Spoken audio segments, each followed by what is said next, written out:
deux ou trois personnes m'ont dit, mais qu'est-ce que c'est cette bague que tu as au doigt et que je vois sur tes vidéos? Pas depuis longtemps, hein, parce que je suis assez discret. C'est vrai qu'une fois, j'avais laissé cette bague à mon doigt, et puis que des gens un peu observateurs m'ont dit, qu'est-ce que c'est? Alors, posez-moi la question. Yves, qu'est-ce que c'est que cette bague? Alors, cette bague a toute une histoire. En fait, c'est la bague que ma mère a dessinée et fait fabriquer pour ses fiançailles. Et depuis cette époque-là, c'est-à-dire depuis 1945, elle la portait toujours au doigt. Et pour beaucoup de membres de la famille, cette bague était associée à elle. On voyait la bague, on pensait... Elle est unique, cette bague. Donc, tout de suite, on pensait à elle. C'était sa marque de fabrique, quoi, si je peux dire comme ça, dans des termes économiques. Cette bague devait être transmise à ma sœur, qui devait la transmettre à sa fille, qui devait la transmettre à sa fille. C'était ça, ce qui était prévu. Si ce n'est que, quand elle est décédée, c'est ma sœur qui l'a récupérée, ma sœur l'a récupérée, et elle n'a pas de fille, ni même de garçon. Donc c'est moi qui l'ai récupérée. Et je la garde précieusement, parce que je vais la donner, je ne sais pas encore à qui, mais je vais la donner à quelqu'un qui peut continuer par une voie latérale la filiation fille-mère. Mais cette bague a une petite histoire qui m'est arrivée hier au soir.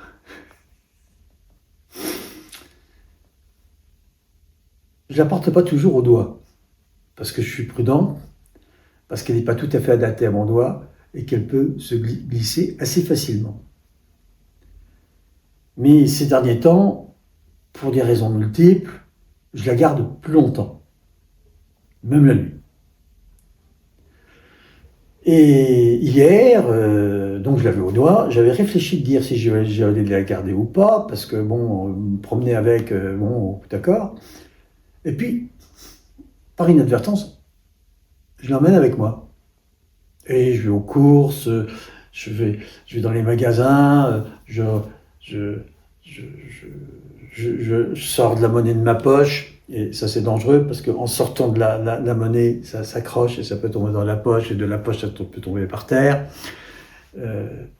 Voilà. Et puis j'oublie, et puis comme elle est tellement intégrée à mes sensations, je fais pas attention.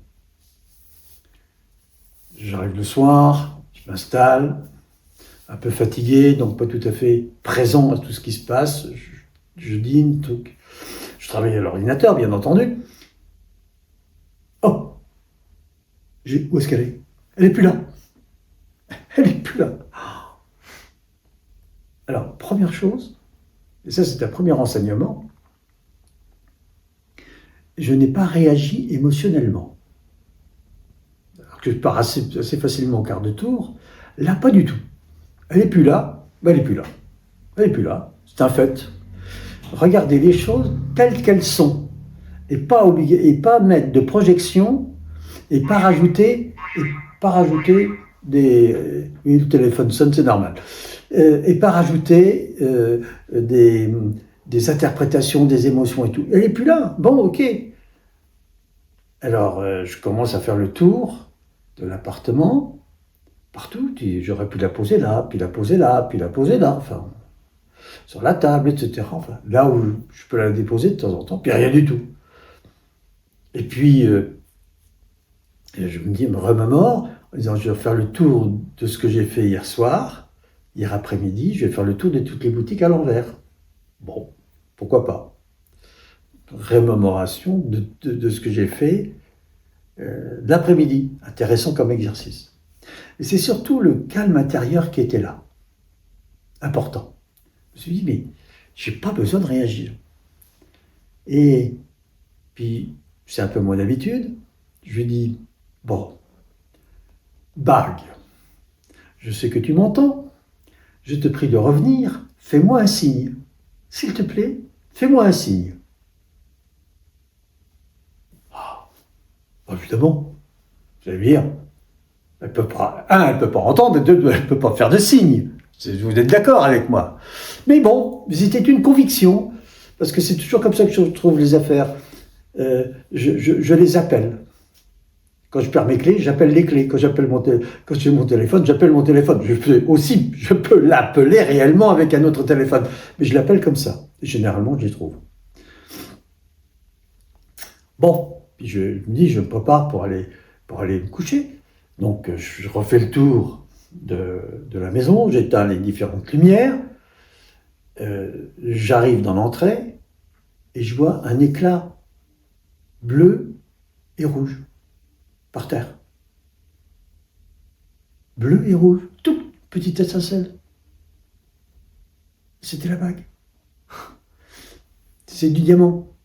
Diffraction de la lumière, vous connaissez toute la théorie, etc. Elle me faisait un petit signe.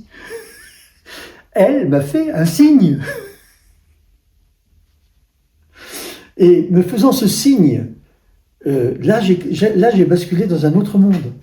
Parce que acceptant qu'elle m'ait entendu, qu'elle m'ait envoyé un signe pour dire je suis là, par terre, sur le tapis, je ne pouvais pas tellement la voir, parce qu'elle se confondait avec les couleurs du tapis, avec le dessin du tapis. J'aurais pu marcher dessus, ça oui, mais elle était à un endroit, c'était le tapis de l'entrée. Et non, vraiment, un reflet, un petit appel comme ça. Alors du coup, cette bague, elle a pris une autre dimension.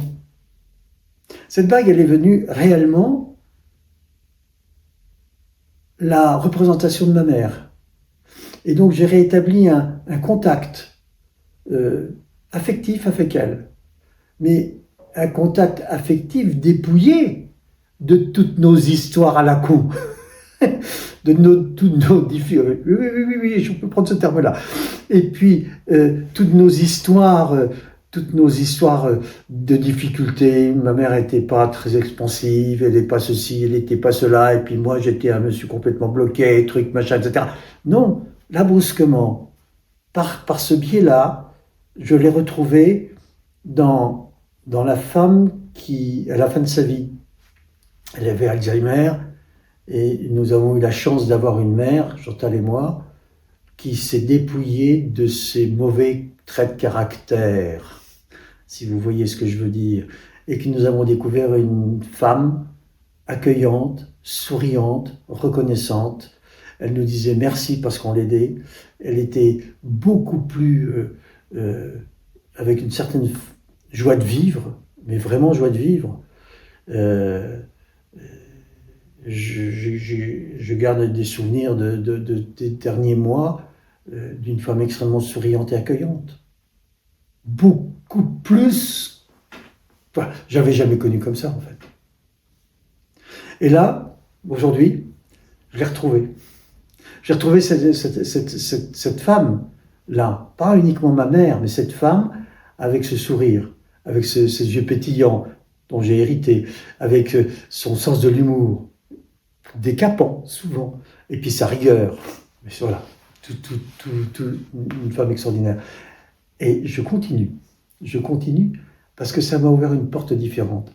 À partir du moment où j'ai recontacté cet amour filial, très fort, dépouillé de toutes les attentes et de toutes les exigences que nous pouvons traîner quand nous aimons quelqu'un, c'est que cet amour-là, il s'est diffusé dans l'amour que je porte pour ma sœur, qui n'est plus là.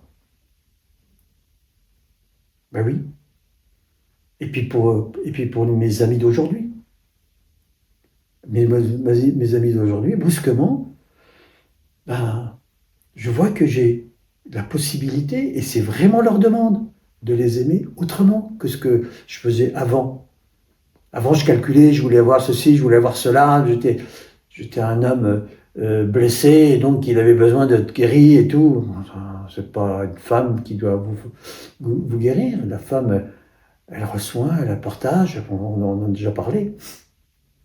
Et là, brusquement, j'ai une dimension différente, où je peux ressentir de l'amour sans pour autant exiger quoi que ce soit. Et j'appelle pas ça de l'amour inconditionnel. Pour moi, c'est pas c'est pas ce mot, c'est pas ce mot-là qui vient. C'est l'amour tout simplement. L'amour qui est tel qu'il est. Et la petite bague là m'a ouvert cette porte-là. Et puis encore au-delà, à partir du moment où cela se vit en moi, c'est que l'univers est en train de... L'univers. Ma façon de percevoir l'univers est en train de changer. Je n'avais pas idée. Est-ce que vous conseillez maintenant à tout le monde de perdre la bague les objets qui perdent? Ah oui, oui, tout à fait. D'appeler les objets qui perdent, de perdre une bague pour la retrouver, oui. D'appeler les objets excusez-moi, d'appeler les objets perdus, oui. Parce que c'est la dimension aussi qui s'ouvre. C'est que tout autour de vous est vivant. Mais nous vivons comme s'ils sont morts. Et pas parce que nous sommes morts à l'intérieur, en fait. C'est ça qui est terrible. Et on pense que l'on va trouver le soulagement en accumulant ou de l'argent, ou des objets, ou des amants, ou des amantes. Ah, d'accord. Mais oui, appeler un objet, c'est reconnaître qu'il est vivant. C'est reconnaître qu'il y a une forme de conscience et que cette conscience, vous la partagez.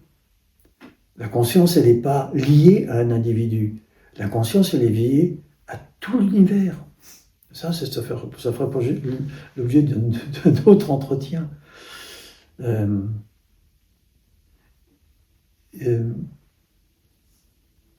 Giraudoux, l'auteur français, qui a écrit quelques pièces de théâtre, La guerre de Troie n'aura pas lieu, par exemple, un auteur très fin, a écrit une petite pièce que j'ai entendue, que j'ai vue d'une façon tout à fait surprenante et jouée par des amateurs et des amatrices, et dont l'enseignement principal était le suivant. Jeune fille, si vous voulez avoir la clé pour pouvoir vous déplacer dans le monde social, il y a 3 mots à prononcer. Lesquels? Quels mots pouvez-vous prononcer qui soient le sésame?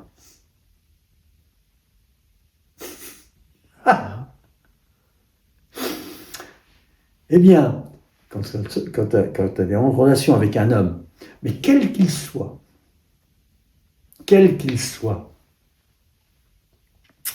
pas uniquement un amant, pas un futur amant, ça peut être un gendarme, ça peut être un fonctionnaire de l'administration fiscale, ça peut être n'importe qui, pourvu que ce soit un homme. Et les 3 mots, est-ce que je vais vous le dire?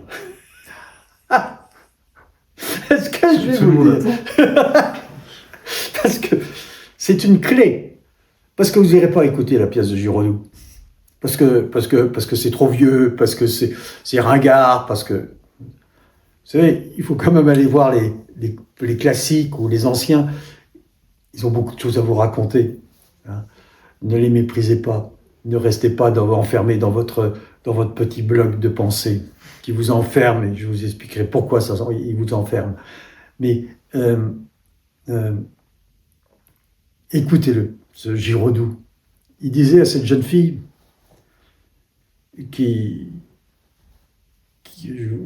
c'est pas la peine que vous disiez quel personnage de la pièce lui enseignait cela. Ça sert à rien. Et il disait à cette jeune fille, si tu veux te déplacer habilement dans le monde des hommes, parce qu'à l'époque c'était les mondes des hommes, c'était pas le monde des femmes, le monde économique ou le monde social, tu as 3 mots à prononcer. Et je vais peut-être vous le dire.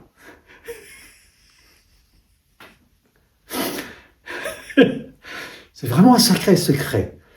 Et puis vous allez vous entraîner pour le dire.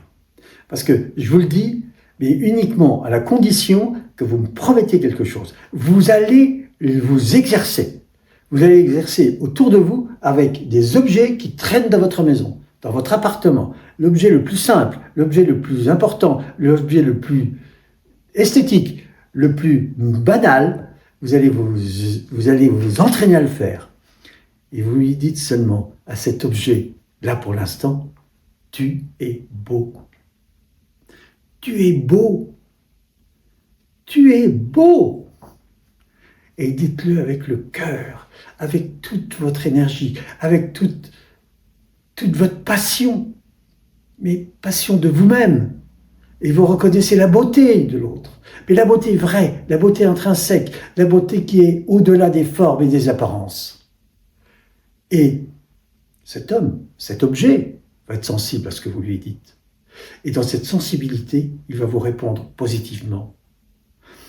Essayez. D'abord, entraînez-vous. Ça, c'est important. Mais c'est s'entraîner qui est important. Prendre le rythme, rentrer là-dedans, etc. Et puis, de temps en temps, vous allez l'expérimenter très, très, très facilement. Faites-vous arrêter par un gendarme. Regardez-le. Et dites-lui, tu es beau. Généralement, il se calme. Je vous vois faire d'être dubitatif en disant bon, ok, etc. Et la pièce de Giraudoux démontre très très bien comment cette jeune fille évolue. Hein, elle était programmée pour épouser un ancien riche. Et quand je dis un ancien, c'est un ancien, quoi. Et qu'elle n'avait pas du tout envie de le vivre. Donc elle a fait changer cet ancien d'opinion uniquement en disant « Tu es beau ». C'est une pièce de Giraudoux, je suis d'accord avec vous. Expérimentez la chose. Parce qu'au-delà de ce que je vous raconte, c'est que vous enchantez votre univers. Il n'y a que vous qui l'enchantez, votre univers. Il n'y a personne d'autre. N'allez pas chercher des trucs à la télévision, des fringues, des trucs, des machins. Et vous, mesdames, c'est pas la peine que vous vous maquillez. C'est vrai que vous ressemblez à des belles poupées de temps en temps. C'est vrai que de temps en temps, moi, je vous admire, hein, mademoiselle. Qu'est-ce que vous êtes jolie. Qu'est-ce que vous êtes fardée. Qu'est-ce que vous êtes maquillée. Qu'est-ce que vous paraissez. Alors, de temps en temps, on voit une lueur de vie dans vos yeux. Quelquefois, c'est un peu vide. Mais si vous enleviez les masques comme ça et que vous commenciez à vous accepter tel que vous êtes, mademoiselle, quel bonheur pour ceux qui vous regardent. Quel bonheur. Et est-ce que les hommes peuvent dire aux femmes « tu es belle » ? Alors ça, c'est beaucoup plus ambigu. Parce que c'est quelque chose qui est toujours flatteur. Moi, j'ai remarqué que les femmes sont toujours sensibles à ça. Mais il y a toujours une connotation derrière. Quand une femme dit « tu es beau », on ne voit pas tout de suite la connotation appel, séduction. Voilà. Pour les hommes, je n'ai pas trouvé l'équivalence, mais nous avons toute panoplie pour séduire, pour la séduction. Là, en l'occurrence, ce n'est pas de la séduction. Et je n'ai pas trouvé l'équivalence. Pas encore.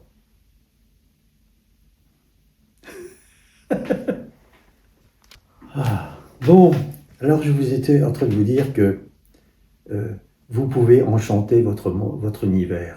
Enchanter votre univers, leur faire joyeux, le faire féerique à la limite. Il suffit de changer de regard. Il n'y a que vous qui pouvez changer de regard. Parce que c'est de vous que vient ce regard. Si vous regardez les gens avec votre tristesse, avec votre peine, avec votre colère, avec vos réclamations, avec votre plainte de petit enfant qui n'a pas eu l'amour qu'il a mérité, avec tout ce qui vous manque, toutes les frustrations. Mais comment voulez-vous que les autres puissent supporter tout ça? Parce qu'ils ont les leurs aussi.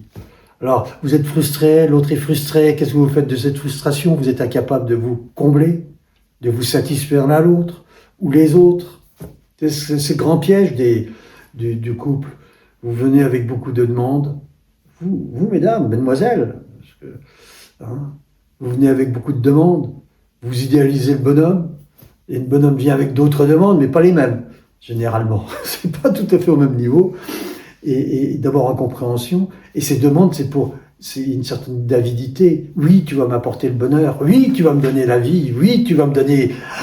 Tu vas me donner, tu vas me donner, tu vas me donner. Et l'autre dit, je peux pas donner, je peux pas donner. Et je veux prendre, moi. Alors vous êtes en train d'essayer de faire semblant de donner et de reprendre par derrière. Ça marche pas. Et c'est tellement douloureux. Tellement dramatique. Et puis on vous donne pas la voix.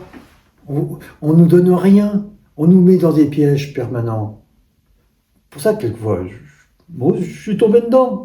Je connais ça par cœur. Le grand piège qui nous a été tendu.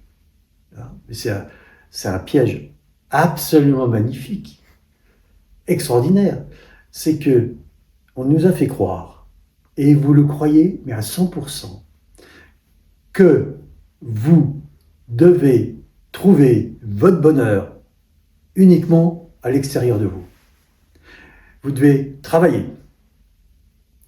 Vous devez gagner votre vie. Vous devez faire des efforts. Vous devez devenir parfait. Vous devez, selon un idéal, mais personne n'est capable de fixer cet idéal, parce que dans la Bible, devenez parfait comme Dieu est parfait. Mais quelle est la perfection de Dieu? Personne n'est capable de me le dire.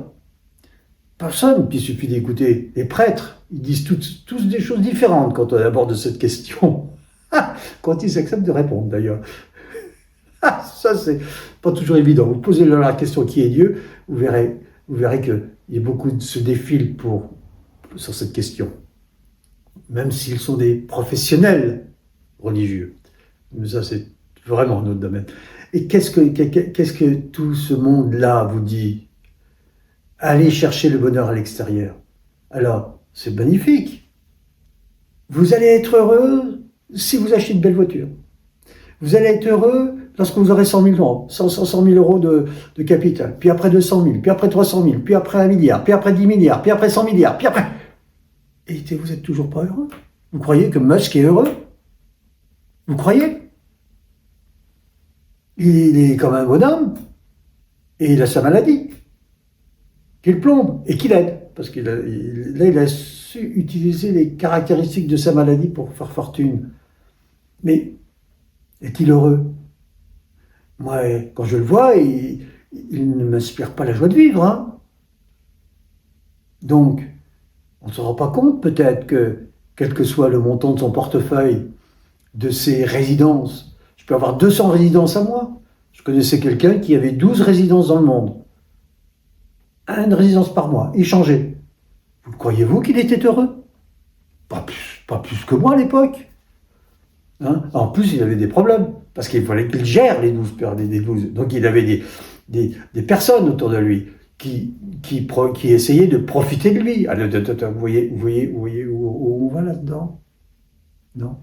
Donc, tant que vous courez après les objets, après les autres, afin qu'ils vous donnent ce dont vous avez besoin, et vous en avez vraiment besoin, parce qu'il y a un vide à l'intérieur, un vide et une très grande nostalgie. On parlera de cela peut-être un jour. Eh bien, tant que vous êtes dans ce cirque infernal, vous serez malheureux, vous serez malheureuse. Et que la petite bague là, elle me donne accès à un monde merveilleux. Ça me coûte rien. Ça me coûte rien. Prenez n'importe quel objet auquel vous êtes attaché, transformez-le en objet, en clé qui ouvre les portes du monde féerique, qui est seulement de changer votre regard. Vous, Enzo, quand je vous vois, je peux vous voir avec qui vous êtes, le truc, etc. Mais derrière ça, moi, je peux vous voir qu'un être extraordinaire, qui ne manque qu'à ça, d'ailleurs, on commence à sourire. Quand je vous dis ça, ça commence à éveiller quelque chose en vous. Vous voyez? Et à ce moment-là, quand je le dis, et que si je le dis à une femme, à une amie, que j'ai cette capacité, vraie ou fausse, hein, mais peu importe, vous jouez le jeu, que vous avez la capacité de dire « Ah, que tu es belle. Belle, mais pas parce que tu as un joli corps. J'apprécie, vous pouvez lui faire des compliments que vous voulez là, dans ce domaine-là. Ça fait plaisir. Mais ça, c'est ton apparence. Elle est plaisante. Mais au-delà de ça, je te vois, toi. Je te vois dans ta réalité vraie. Je te vois dans ta beauté vraie, dans ton rayonnement, qui passe à travers ton sourire, à travers tes gestes attendris, à travers ton regard, à travers l'expression de ton visage. C'est ça que je devine tout derrière de tout cela. Qu'est-ce qui t'anime? Et c'est ça qui me touche. C'est ça qui me plaît. C'est ça que je veux rencontrer. Oui, le corps, la présence, la sens. Oui, mais la réalité de la relation, elle se situe à ce niveau-là. Au niveau non tactile, au niveau, pas des mots, juste une sorte de vibration qui ne demande qu'à s'épanouir. Et cette vibration peut être suffisamment forte pour combler tous les vides intérieurs. Ces vides intérieurs. C'est ça que je voudrais que vous compreniez. Tous les messages que j'ai faits jusqu'à présent, c'est de vous parler de choses, etc., par des petits points de détail. L'essentiel, je vous en ai déjà parlé, c'est le regard.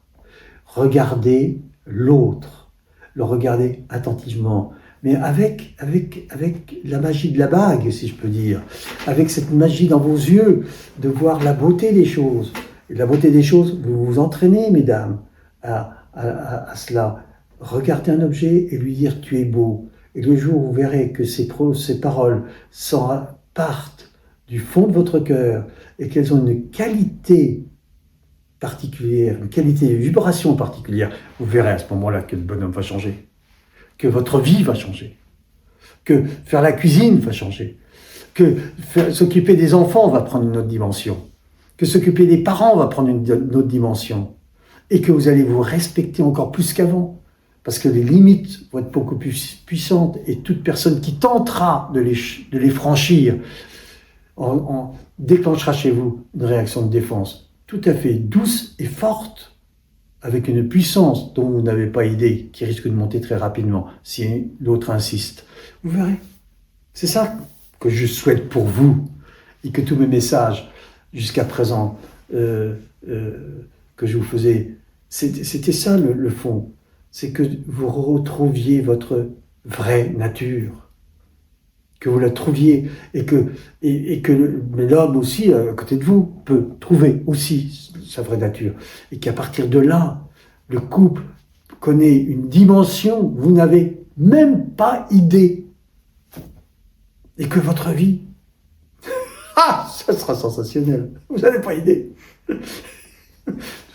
Quand j'y pense, voilà, pour moi, c'est le plus beau cadeau que vous pouvez me faire, que de dire, ok, on va la retrouver, cette nature. Qui je suis vraiment, vraiment, qui c'est? Eh bien, vous le savez. Moi, je ne sais pas qui vous êtes. Moi, je sais qui je suis. Ça, c'est clair. Je ne demande qu'à partager ce qui est en moi et ce qui est. Vous savez, je suis toujours ému lorsque j'accompagne quelqu'un.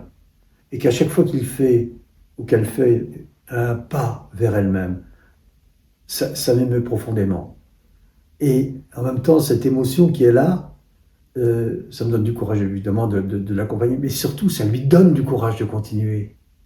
Parce que je suis vraiment dans l'accompagnement réel, à savoir que je ne suis pas là pour vous enseigner, je ne suis pas là pour vous dire ce qu'il faut faire, je ne suis pas là pour me poser en sachant quelque chose que vous ne connaissez pas. Non, je suis seulement là pour vous indiquer, tiens, là il y a une porte, et si vous l'essayez cette porte, ouvrez-la. Et moi, ce que je vois derrière, ça m'émerveille tellement que ça éveille quelque chose dans celle que j'accompagne. À dire, mais si ça l'éveille, pourquoi ça ne réveille pas la même chose chez moi? Pourquoi je ne perçois pas? Et à partir du moment où elle se pose cette question, la réponse arrive. Et la réponse est la sienne. Et donc, c'est pas tout à fait cette porte-là, c'était juste celle d'à côté qu'il fallait prendre. Vous voyez? C'est très subtil tout ça, pour arriver jusqu'à cette réalité toute simple. de savoir quelle est votre nature fondamentale, qui est tellement naturelle et tellement simple, facile à contacter. Alors oui, prenez le contact avec moi, acceptez de discuter avec moi, posez-moi toutes les questions en privé, et j'aurai vraiment plaisir de vous accueillir.